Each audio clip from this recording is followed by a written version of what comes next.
মেরিল milk সোপবার নিবেদিত celebrity আড্ডা। নৃত্য থেকে সরে এসে আসলে মডেলের জায়গাটা বা অভিনেত্রীর জায়গাটা কেন চুজ করলেন? আমার কোনো প্ল্যান ছিল না আমি মিডিয়াতে কাজ করব।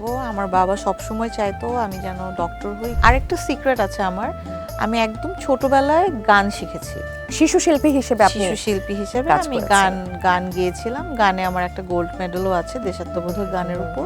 নেগেটিভ কমেন্ট পড়লে কি করেন, ডিলিট নাকি ইগনোর? আমি আসলে নেগেটিভ জিনিসটাকে ইগনোর করি। যদি একদিনের জন্য অদৃশ্য হতে পারেন আপনি কোথায় যাবেন? কোথায় যাব? কোথাও যাব না। আমি একদিনের জন্য অদৃশ্য হতে পারলে আমার কিছু ফেভারিট পার্সনদেরকে খুব ডিস্টার্ব করতাম। মিষ্টি নাকি ঝাল? ঝাল। কিন্তু শখ কিন্তু অনেক মিষ্টি। দ্যাটস ওয়াই আমার টেস্টটা এখন উল্টা ঝাল। Hello everyone, this is me শখ। সবাইকে ঈদ মোবারক। আমি থাকছি মেরিল নিবেদিত সেলিব্রিটি আড্ডায়।